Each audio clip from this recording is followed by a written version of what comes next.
Welcome to The Word Revealed with David Palmer and Scott Burns, where we talk about everything Bible from Genesis to Revelation. Let's join the conversation. Welcome back to The Word Revealed. I'm David Palmer with my good friend, lover of Christ and His Word, Scott Burns. How are you doing, Scott? David, I'm doing better than I deserve. I like it. We're talking about the book of Acts together in this season, and scene shift here in chapter 18. We leave this intellectual center of Athens and continue on the road and make it to Corinth. So the bulk of this chapter of Acts takes us to the city of Corinth, and this is it's a city that's known in antiquity for trade and commerce. It's a city that has kind of a reputation for immorality, which sometimes goes with lots of trade and commerce. It has two ports. It's a rich city. It's a city conquered by the Roman Empire, so most of the inscriptions there are in Latin. It's a place where Jesus is going to end up having the missionary team stick around for a while. So let's dig into it. Yeah, there's a lot going on in Acts chapter 18. Some historical and cultural references that we might need a little help with. When I look at this chapter, I think of the importance of gospel partnerships. You've just got a number of different people that really come alongside Paul and round out the ministry team. And you've also got persecution. Paul's moving around a lot, but he's also staying still and spends some extended time in Corinth. So a lot communicated in one chapter. I love it. So you mentioned gospel partnerships, and that is something we see. I'm not sure why we often imagine Paul as this solitary figure, just out there alone. He's definitely not. He's rarely alone. He's always looking for people to put on the team and even support them in what they're doing. Do you like to be alone? I like a little alone time, but I don't like to do ministry alone. And why do you not like to do? I don't either. I need a little alone time, full transparency. Yeah. But I hate to do ministry by myself. I don't like doing ministry by myself because I am limited. Like, I can bring certain things to the table, and then there are other areas where I'm not gifted in that way, and it's a much better team, much better experience. It's more fun to do it with other people that have the same commitment as you, but are different. I totally agree. And you have different gifts to utilize. You have the camaraderie and the joy and the excitement, a shared experience. You have really the emphasis in the Gospels that Jesus, he works with this group of 12, but then he sends out people in pairs. Here we have Paul arriving in Corinth, and he finds a couple and named Aquila, who is a native of Pontus, which is the region just in modern-day Turkey along the Black Sea. He's recently come from Italy, and his wife is also with him, Priscilla. So it's a Jewish couple, and yet they have Latin names. Aquila means eagle, and Priscilla is the diminutive form of Prisca, meaning beautiful, or pristinely beautiful. So I think of this couple as eagle and pristine. All right. Probably a good-looking couple. I think they are. Yeah, that's good. They're probably attractive people, and they don't just happen to show up in Corinth. They're there because of the decision of a Roman emperor, Claudius. So Claudius is the new Roman emperor. He follows Caligula, who's assassinated in this chaotic scene. Claudius is a kind of a traditionalist. He's an unlikely emperor. He was a scholarly-minded guy, published a grammar and dictionary of Etruscan, and he is a Roman traditionalist. And one of the interesting things I think about him is that he really sought a revival of like traditional Romanness. So he banished people who were not ethnically Roman from using Roman names. He banished non-Roman religions, And he had a certain flair for like a rustic style of architecture. So some of the buildings that Claudius built, the columns look like they're unfinished, but they are actually designed to look rustic. So he's like log cabin kind of guy. He's sort of like the marble equivalent of a log cabin. But it's fascinating that the guy who wants to suppress foreign religions and be very traditional and pro-Roman, he's the guy on the throne of the world for Paul's missionary journeys. So from God's perspective, he's like, oh, this is the perfect guy. He kicks the Jewish community out of Rome because of a dispute that is internal to the Jewish community over the identity or at the instigation of a certain man named Claudius. And we spent an episode on this earlier.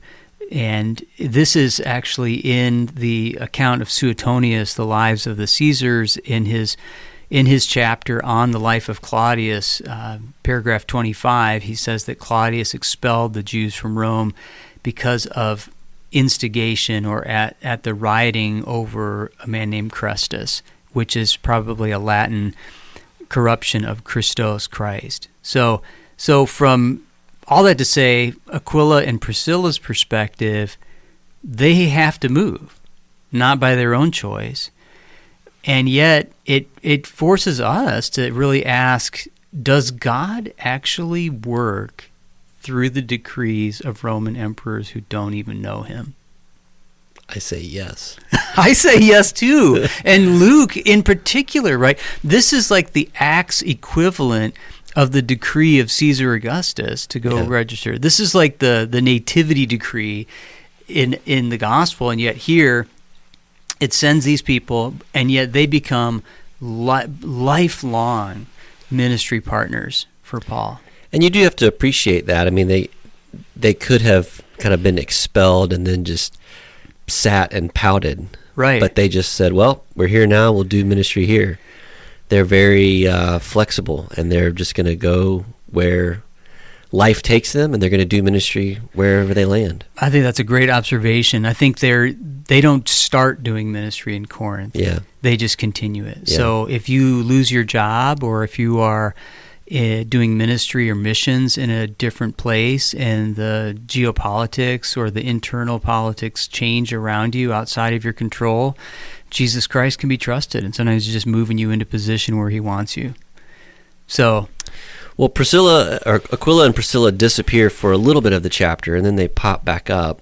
I wanted to ask you, do you make anything of it listing Priscilla and Aquila instead of Aquila and Priscilla? Like Priscilla comes first for the rest of the chapter. I think that they are mentioned, in both directions. And I think for me that's like enough to know that they're a ministry team. In Genesis it says God creates the heavens and the earth in chapter 1, and chapter 2 it says he creates the earth and the heavens. And it's an ancient rabbinic observation, like, why is the order flipped? I never even noticed that until they pointed it out. And their answer was, they're flipped to show you that they're equally important. Mm-hmm. I'm like, that's pretty good. So that's a good answer. I think that applies here. I think they're both the rabbis have some good answers. They do. I mean, look, if you don't have to waste all your time on the internet, then you can really just pore over the text and make some great observations. So yeah, they're there. They're a ministry team, and we see this in Romans 16. There are lots of ministry teams as couples, and they become friends with Paul because they share the same trade as tent makers, and tent makers work with leather, and the tent making trade is necessary. Tents are used in all kinds of ways in the ancient world, and it's also a great trade to work alongside someone and be able to talk with them while you're working. So could we label them as bivocational? I'm happy to use that. Yeah. William Carey was bivocational. He said, I make shoes, and then my real vocation is to share Christ, and I make shoes to pay the expenses. So they work And yet their real work, they might have said, maybe I don't want to say it that way, their other work, their ministry work is reasoning in the synagogues week after week. And this is the same language that we have had before. I think reasoning for me is a slightly unsatisfactory translation. They are dialoguing, they're talking, they're sharing.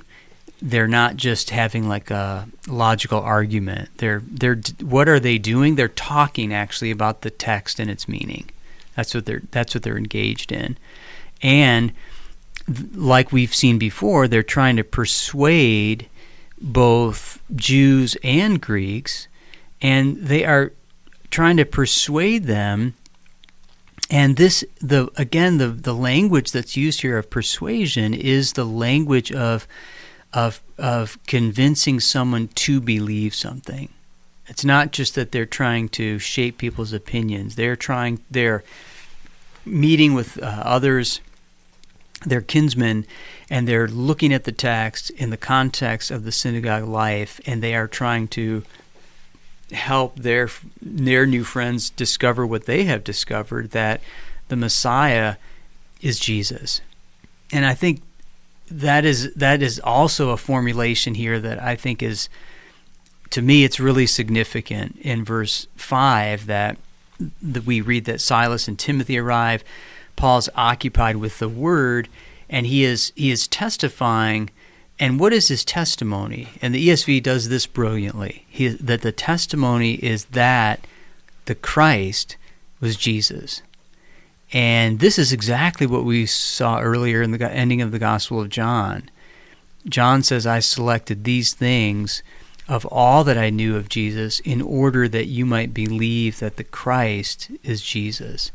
Because for devout first century Jews, the Messiah is the known thing. And what the New Testament writers are and missionaries are trying to explain is that the Messiah that we are expecting is in fact Jesus. And maybe that's too subtle, but to me it's significant. We tend to think of saying, well, we know Jesus, and let me tell you something about him. He happens to be the Messiah. But the New Testament writers actually think the other direction. They think that the Messiah that's coming has been found. And that's their announcement. And I believe that's true. Amen. Yeah. So, some receive that, yeah, and others don't. Right. Verse 6 says, they opposed and reviled him, speaking of Paul, and when they did that, he shook out his garments. What's going on there? So opposition, another just lexical gem here for us to have in our minds. This word is the opposite of the word submission. So submission is an important word in the New Testament letters, and submission is ipotasso, to put under, and the opposite of that is antitasso, to stand against. So it's I think of that word pair as to support one another versus to resist one another. And so they're resisting, and then going a level beyond that, Luke says that they blasphemed them. And that's strong language, probably because they responded to the declaration that the Messiah is Jesus, he's the Son of God, and they thought, like Caiaphas did, that's blasphemous, which it would be unless it was true. Yeah. They shake out their garments, which is this gesture of it's a public kind of sign act. It recalls the scene of the Gospels where if you are not received, shake off the dust. So it's a symbolic action on the one hand to shake the dust from your clothes, but then the statement, your blood be on your own heads, I'm innocent, to people who are unfamiliar with the Bible, that might seem like that's a little harsh. I mean, have you ever said that to anyone? No, I'm not. Yeah, I haven't either. But this is actually a quotation, and you see that they're in a synagogue. So what is the quotation? This is the quotation from Ezekiel 33, which is the passage on the watchman. And so why is that important here? It's important because Paul is saying in Ezekiel 33, if you know the truth and you don't warn someone, you are responsible. Their blood is on your head. But if you know the truth, if you sound the truth, if you sound a warning, and someone doesn't respond, then they are responsible for that. So this is like an oath wrapped up. It's a symbolic gesture, shake your garments, with a scriptural citation, which is like an oath saying you are responsible. He says, I've done what I've been asked to do, which is bear witness to this. And now I'm going to do also a theme that's very prominent in Ezekiel, that the word of God then is announced to the nations. So I'm going to tell this to the nations. And Gentile is just the Latin equivalent of nations. Ethne. Yeah. Well, I like verse 7. Break it down. Yeah. He's like, I'm out of here. And then where does he go? He goes next door. That's right. That's right. Yeah, not very far. Not very far. You know, that's life in the Mediterranean first century world. The weather's good, life lives outside, and he does walk next door. So he takes like 50 steps and goes to Titius Justus's house, which was next door to the synagogue. Next door, yeah. I love it. And so it's good to notice, but I think the names in these passages they're really important to notice.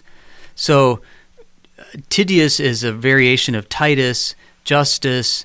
These are classic Latin names. All right, Justus means straight, and it's where we get right or righteous. And we're told though that this guy with a Latin name he's a worshiper of God. He's a God-fearer. So we've met them before. So he's a Roman background guy who's drawn to the God of Israel. So just picture this scene.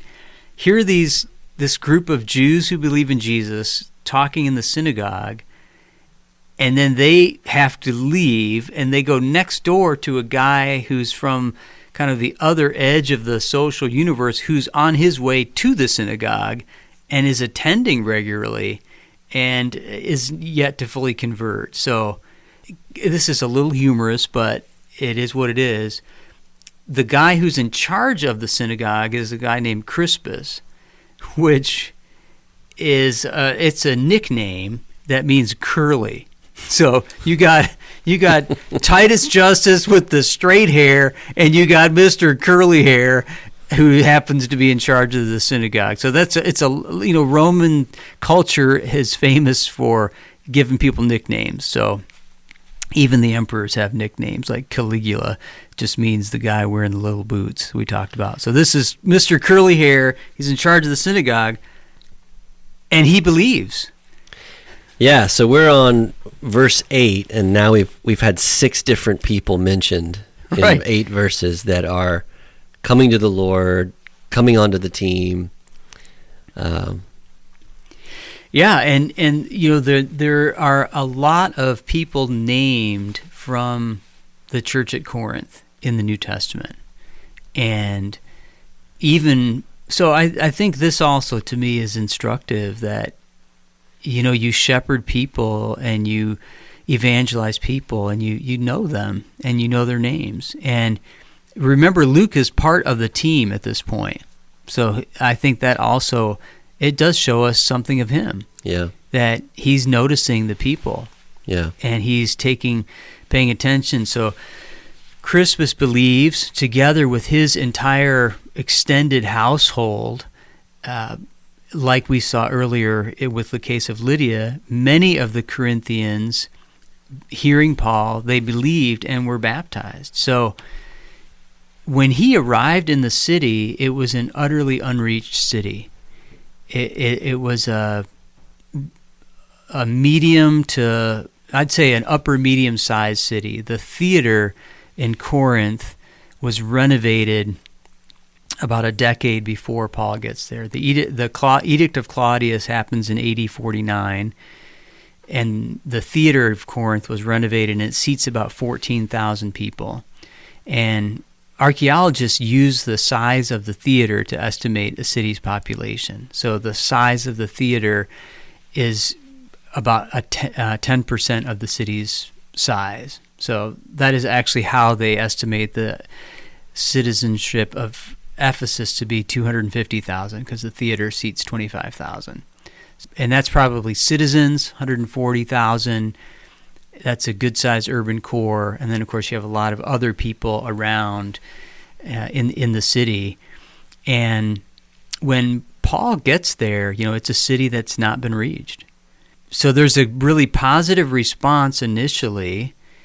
I mean, he gets kicked out of the synagogue, but then the guy in charge of the synagogue says, "Hey, I believe." Yeah, and he's got a nice little church forming here. He does. And yet he's also overwhelmed and by the moment, and the Lord appears to him in a vision. And I just love it. Yeah, this is a very kind, it gentle, is. Yes. merciful appearing to Paul. And the Lord Jesus just says, "Don't be afraid. Keep on speaking. Don't be silent. I'm with you. No one will attack you or harm you," which is actually Jesus quoting what he told Jeremiah at the end of Jeremiah 1, which is kind of cool. It's kind of like Jesus quoting himself. I like that. But it's a vision. And then the last line it's just so spectacular that Jesus says, "I have many in this city." The ESV says, "Who are my people?" Jesus just says, who belong to me. And in this moment, Paul has to take that by faith, because he's just seen a few people. And Jesus says, "You keep working, because there's a lot of believers, people who belong to me in this city." It's almost like the promised outcome of his ministry up front. And so he stays a year and a half. Yeah, so he stays a year and a half. And, we again, sometimes picture him just moving constantly day to day, week to week. But some of his most important seasons of ministry that we have in the book of Acts are the periods where he really stays for a long time. And I think of that when I think of you, actually, because you have a little Post-it note on your computer about stay. Yeah. It says, "Preach and pray, love and stay." That's kind of my philosophy of ministry. You see the results by sticking it out and sticking around. Well, that's the beginning of ministry in Corinth. Seems like there's more to talk about in Corinth. So let's pause here, and we'll pick up the story in our next episode. And we encourage you to share this with others in your network, and give us a thumbs up if you're enjoying the Word Revealed. And we invite you to continue with us as we're retracing these journeys in the book of Acts together. Looking forward to the next episode. God bless you all. Thank you for joining Dr. David Palmer, Senior Pastor at Kenwood Baptist Church in Cincinnati, and Scott Burns, Associate Pastor.